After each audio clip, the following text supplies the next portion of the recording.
Hello and welcome to the next section of this video series. We are going to study principle of two weaknesses in this section. So we'll start with the brief definition. So what is principle of two weaknesses? So let's assume that you have a good position. If let's suppose you have a good position, your opponent will have some kind of a weakness, right? And what you will traditionally, what will you try to do? You will try to attack it. But the thing is that since he also has some pieces to defend with, like he can defend that thing very easily, right? So basically, what we essentially do is that we attack that weakness, and he also defends that weakness. So this is like pretty much clear, right? So we attack it, he defends it, but while he defends the weakness on that part, his other weaknesses are just opened up. So let's suppose he has a weakness on the queen side. Okay, let's suppose he has a weakness on the queen side. He'll be able to defend that weakness without much difficulty. But the problem will occur when he has to defend both the weaknesses. So let's suppose he has to defend on the king side as well. So then he'll have to face a lot of problems. But because defending one part of the board or one weakness is easier than defending two weaknesses, right? I mean, like as you get like stronger and stronger, it is possible to defend both the weaknesses at the same time. But generally, it is like tough because you have to pay attention on the both sides of the board. And then since he's on your opponent is on the defending side, he's bound to make mistakes. So what you usually do is that you attack on one part of the board, and then you see that the other part of the board, you attack on one part of the board, he defends on that part of the board, and then you divert your attention to the other part of the board because he doesn't have many things going on there. So that's the way we approach it. Okay, so let's suppose we'll just illustrate this concept with the help of a simple example. Here we can see white has got an extra pawn. Okay, so this extra pawn is the pawn which we should try to queen, right? So this pawn is the one which black is having the weakness, right? Because now he has to defend this pawn, right? So this is the first weakness which black has. Okay, what is the second weakness which black also has? The second weakness will only appear when he defends the first weakness, because over here, let's suppose you try to push the pawn. Okay, black will definitely come to defend this pawn because if it doesn't defend this pawn, white will just queen its pawn, right? So he will defend here, and then once comes here, suddenly we can see that this part of the board, he does not have much force to reckon with. So basically, if he doesn't have much force to defend, then we can just take advantage of that particular section. Okay, so I'll explain you this concept with the help of some moves. Okay, so in the end game, especially this principle is especially like applicable in the end game, because in the middle game there are too many things going on, and principle of two weaknesses is not applied there. This particular principle is usually applied in the end game. Okay, so, how should White go about this one? Okay, so first of all, what he can do is that he can activate his king, because activating the king is very important in the end game, because if you don't play with the king, uh, I mean, your opponent will. As simple as that, because the thing is that the king is a very important asset in the end game. And why is that the king is very important asset? Because in the end game, since the pieces are very few, there are less chances of you to get checkmated, right? So yeah, coming back, so king d3 was played. King d6. Let's suppose I'll just this is not like a position from a game. It's just a example to show you to illustrate you. Okay, so king d6 was played, and how do you continue now? You just advance your king forward with king c4, king c6, and now you start pushing your pawns forward with a4. Okay, so now we can suddenly see that he has to defend this against this pawn, right? Because if he doesn't do that, he's going to land in some trouble. So a4, king b6, and now we go king b4, king a6. Okay, and now what we do over here is we push the pawn Okay, so now what black can do here is that he can either push his pawns on the king side, this, or he can move his king backwards, either of them. So let's suppose he goes backwards, we move forward. Let's suppose he goes here, we give a check. He has to again block this pawn.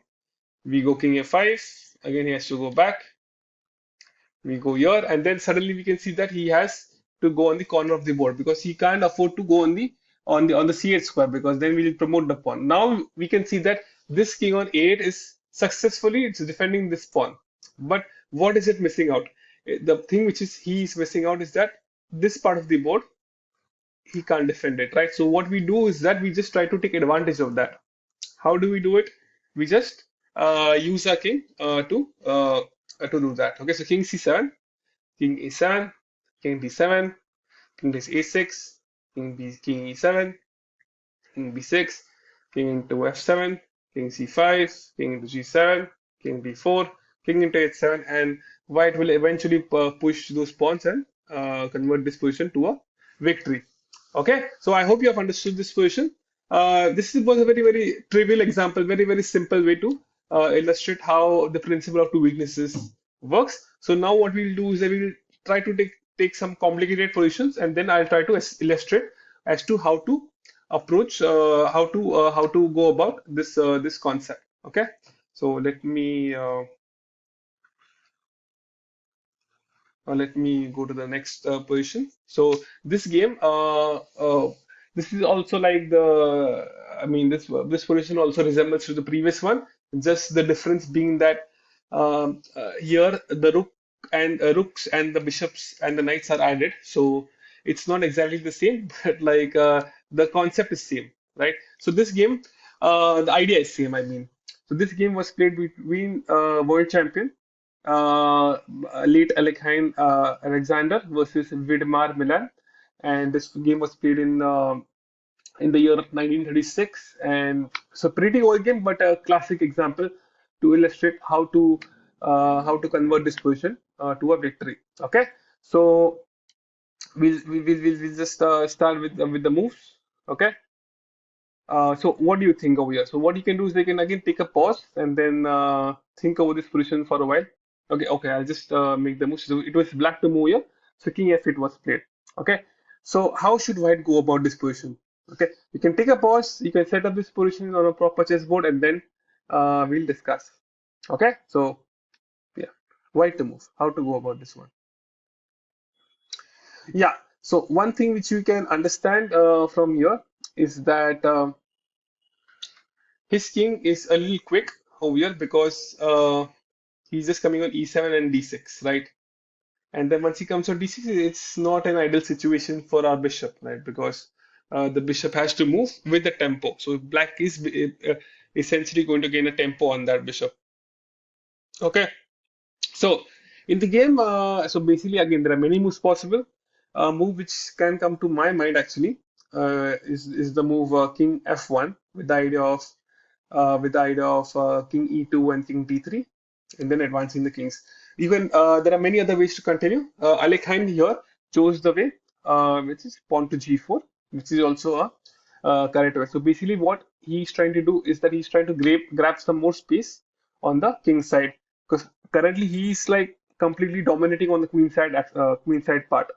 But the thing which he is not able to do is the is to def is not he's not he has not taken complete control over the king side. So what is he trying to do is that he's trying to gain more and more space so that he cramps the opponent, and then and then like he takes it from there. Okay, so g4 was played, king e7 was played, and now how do you proceed over here?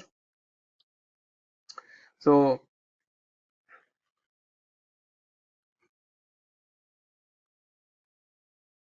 yeah, again you can like take a pause and then set up this position on a proper chessboard. Yeah, so here again, what white can do here is basically like he can play a move like f4 or something to take some more space. He played the best move over here, which is pawn to b5. Now the reason why he played pawn to b5 is that because he wanted to defend against the idea of king d6. Now, what do I mean by that? Uh, the reason why this b5 move is strong is because first of all he can't take the b5 pawn, right? If he takes the b5 pawn, I mean if black takes the b5 pawn, what would white do? Exactly, white would just play rook b4. Okay, and basically on the next move, white will correct the knight on b5. If white tries to do something shady, if black tries to do something just like little awkward, just king b6, hoping for the fact that if bishop into b5 occurs, king c5 is there, white can simply play rook into b5 first. Okay, so this thing white can do. Okay, so g4 was played, king e7 and b5, which is a nice move, a good move basically because you're just preventing king d6 and also also king d6 is also being prevented because of what would white do? White would simply play rook d4 check and then again the king has to go somewhere and then we can penetrate with our rook inside and once the rook comes in, like it's all over for him, right? So yeah, so b5 was played, e5 was played in return. Okay, so now we can understand why e5 was played.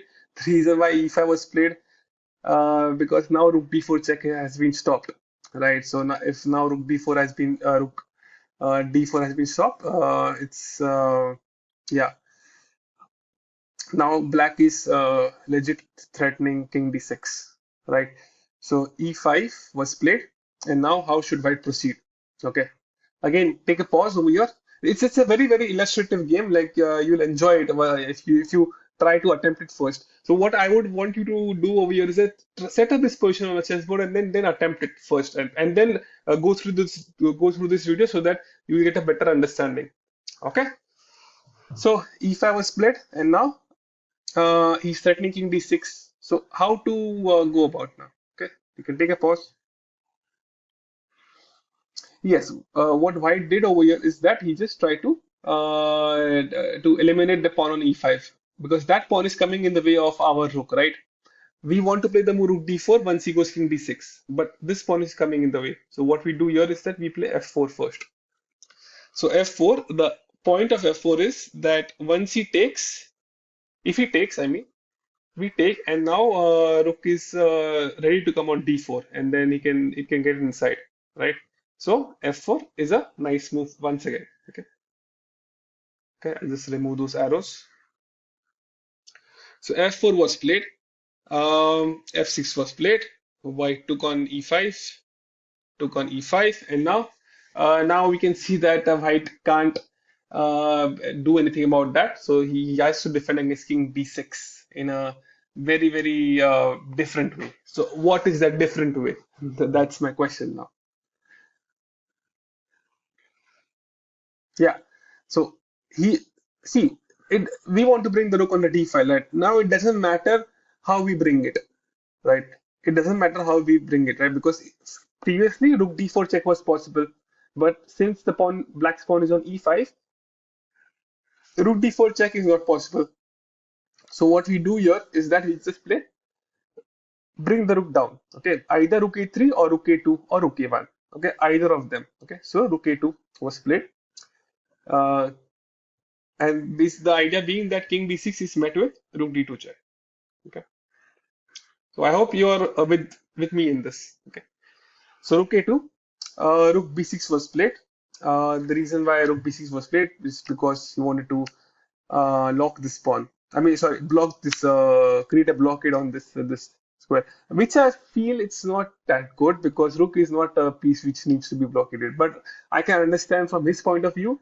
I guess like black is running out of moves here. So that's the problem when you're on the defending side. You at times you just run out of moves and then you tend to make a lot of mistakes, right? So that's why in chess the defending is the toughest thing. I mean, like I've played chess for around 19 years, and one thing I've understood is that defending is very difficult. Okay, because in defending, like you just, I mean, like it feels like it's or defend that you'll be able to do it very easily, but then once you are on the in that pressure zone, once you are with sitting across your opponent and all, so it becomes a little little difficult, right? I mean, like for that you have to experience those things in the tournament. Okay, I have experienced those things multiple times, and I have been on the receiving end, and as well as the attacking end. Okay, uh, so let's come back. So Rook B6 was played, and uh, how to go about now with white? So let's go. So what is he doing? So basically, like, is he first of all you have to understand. We have to ask this question: what is black doing over here? Is black threatening anything? That thing you have to first of all understand. So if we just look at this position carefully, he is threatening knight into b5. Okay. So how is he threatening knight into b5? Because let's suppose you do any random stuff. Okay. You play h3 here. Okay. Let's suppose h3 is played. He'll play knight into b5. And then rook b2 will not be that effective because he can just take on c6 then. I'll just do the moves on the board. Let's suppose h3 happens. Knight into b5, rook b2, rook into c6, and black is basically winning the piece, right? So we have to always be careful, okay? Always be careful about your opponent's ideas, okay? So rook b6, he is actually threatening to take on b5, right? So we have to defend it. Okay. So now one question might arise: how to do it, right? There are two ways to defend a pawn. One is to go rook a5. The other way is to go rook b2. Okay. So basically, like either of them are looking fine. But in the game, Ali Khan chose rook b2, which is actually a good move. Rook a5 is not that good because the rook will be just stuck over there defending. Rook on b2 is more flexible. Now, why do I say more flexible? Let's suppose rook b2 happens. King d6 is not possible because again we can just give a check and then we can enter the territory. You getting my point? So, but on rook on b2, it's not like it's only just defending. I'll just remove those arrows. Rook on a5 is just only defending. Rook on b2, it's a little flexible. Okay, so rook b2 was the move which was played. H6 was played. Okay, and now what do you do now? Yeah, you activate the king. Okay, so king f2 was played. King e6 was played. You can activate the king. King f3, knight b5. Okay. So now again you can take a pause over here and think over this position for a while. Then yeah.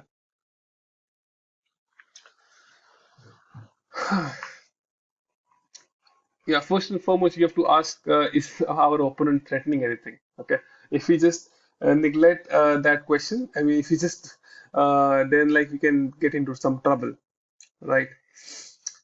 So over here, for me, like yeah, so over here, like black is not threatening anything directly, but if he's not threatening anything directly, what we can do is that we can improve our position. And how do we do it? The way we do it is by taking some space on the king side, okay? And we do h4 here, okay? H4 is again a nice move. 97 was played. Now he's attacking the bishop on e4. So where to move the bishop? He centralize the bishop with bishop e4. Bishop e4, knight d5. So one thing which we can observe here is that black is just going back and forth. I mean, he just doesn't have anything to improve because he's already like pretty much worked up because all his pawns are on the dark squares. His rook is on a very idle square. The only piece which he can think of improving is the knight. So he's just going back and forth and waiting for us to. I mean, he's just asking us questions that please make some progress and let's see how do you make progress, right? So, so first of all, is he threatening anything? Just ask this question to yourself. Okay. So currently he's not threatening anything. So we also just wait. Okay. So we have to take see in those kinds of positions we have to take it slow. Okay. We can't just say that okay I'll just go for the kill immediately. I'll just play g5, h5, bring the king. You have to like just slow down a bit, understand what's going on, understand the circumstance, tire him out, and then play your normal, then play your then play your plan. Just don't rush it directly, because if you just rush it, I mean, like your opponent might be in the very your opponent will see that coming, right? So it's important that you just do some kind of you just try to like go left, right, and then see how he's behaving, and then you deliver the final blow. But not now. Okay, you have to improve the position first to the maximum, uh, and then go about that later. So here, knight e5 has a very small idea actually to go knight c3. So what Ali Khan did is that he just waited over here and played the move rook b3 with the idea of stopping the knight to come on c3 altogether. Okay, so yeah, king d6 was played. Okay, and now how do you go about with white? Okay, so first and foremost, you have to ask: is he threatening anything? Right. So he's threatening to go king c5, but even if he goes to c5, he's not like going to take that pawn because again, if he brings all the forces to take the pawn on b5, it's the endgame is pretty much losing for him. The reason why the endgame is pretty much losing for him is because of the previous position which we just saw. Just remember the previous position. In that position, black was completely focused to defend on the queen side. And if he was completely focused to defend on the queen side, his king side was completely weak. So what white did is that he just took all his attention on the king side and then to grabbed all the pawns on the king side. So same goes here. If black goes king c5, let's suppose king c5 and then knight c3, and then takes, we'll take everything and then we'll go king e4 and then king into e5, right? So that is the thing which should be. That is the reason like white can't, black can't just do his plan, right? So what white did is that he again grabbed some more space with g5. So g5 was played, takes king e6, and now how do you go about this one? See, one thing we have to understand is that rook is a piece which is not meant for defense. Okay, rook is such a piece is very good for attacking, right? It's the best piece to attack your opponent. But the downside of the of this rook is that it's the worst piece to defend also. Rook is the best piece to attack your enemy pieces and the worst piece to defend, right? Because the thing is that like while defending, it is only defending, it's not doing anything else. Also while attacking, like it is attacking with full throttle. It's not like leaving, not like it's not like doing any half measures. So that's the thing. So here we what we should try to do is that we should try to activate the rook. Okay, but if we just do it immediately, instantly, we lose the b5 pawn, right? So what do we do here is that we just defend the pawn on b5. And how do we do it? We play bishop d3 with the idea of defending this pawn. Now the rook on b3 is freed. So king d6 was played, rook e3 was played. Okay, knight c7 was played, and now you can again take a pause over here and then think.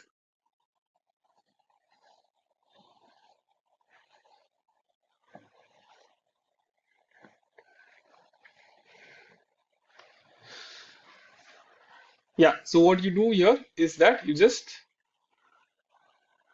see b5 pawn. One thing you have to understand: if you just try to defend the b5 pawn for the rest of the game, we are not going to get anywhere. We have to attack his second weakness, right? I mean I mean not second weakness, the other weakness. I mean one weakness is that he is defending everything on the heavily defending everything on the queen side. But the problem over here which he is facing is that he's not defending anything on the king side. So try to bring your pieces over there. Okay, how do we do it? We penetrate inside. We just play rook e7. The idea of rook e7 is very simple. If he takes on b5, we take on b5 and then we collect the g7 pawn. Okay, rook b8 was played in order to black is just simply waiting. He's not doing anything much, right? So how do you go about now with white? Exactly. What you do over here is that you advance the king now. Okay, so king e4. One more move which I like over here is bishop c4. But bishop c4, I mean, he looks good, very very appealing to the eyes. but it's not like yeah, it's not like helping much. No, bishop c4 is also one of the moves, but it's fine. So king e4 was played, g6 was played, and now how do you go about? Okay, bishop c4 is one way to continue, and but what else? Like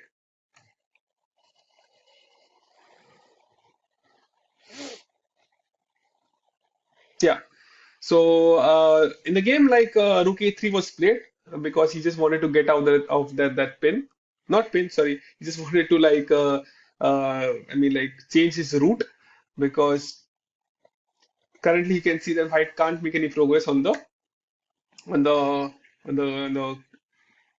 the king side because his pieces are successfully blockading the king side by his pieces on the queen side, right? So rook a3 was played, rook b6 was played, and now bishop c4, rook b8. Now, how do you go about with white? Okay, again, you can take a pause over here and then think.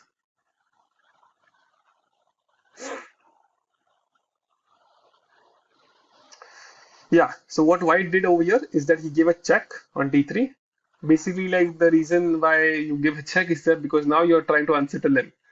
One thing you have to understand is that black has created himself a lot of weaknesses, right? I mean, the pawn on g6 is already weak. The e5 pawn is also weak. So what we did is that we first created an ambush on the king's on the queen side, and then we also created some ambush on the king side. So basically, we just provoked him to play g6, e5, and then all sorts of moves. And once he was doing those moves, he weakened everything, right? So now you just give rook b3 check so that his king is unsettled now. So again, if he goes on, if black's king goes on e7, we just take the e5 pawn. Okay, so that's the reason. I mean, king c5 also the same, but the thing is that after king c5, he's attacking the c4 bishop. Okay, so how do you go about with white? Okay, white to move.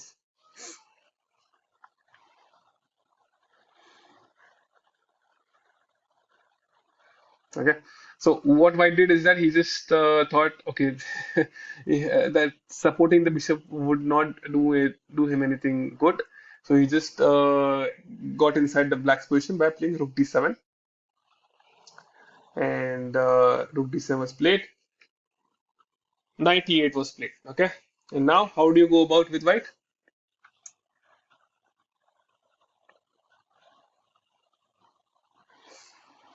Yeah, so yeah, basically again many moves are there which win for White, but then again you have to be very very precise while playing the games. Okay. So in the game, okay, bishop e2 or bishop d3 are fine over here. Basically, like to just hold on to the pawn. In the game, Balikhan played bishop f7. He just thought that okay, if I win the g6 pawn, it's pretty much done and dusted, as my opponent wouldn't be able to defend against that. So bishop f7, check, so not check, was played. Knight d6, king into e5, rook b6. Okay, sorry, rook b6. And now what we'll do is that we'll continue this position in the next clip. Okay, so I'll see you in the next clip. Okay, have a nice day.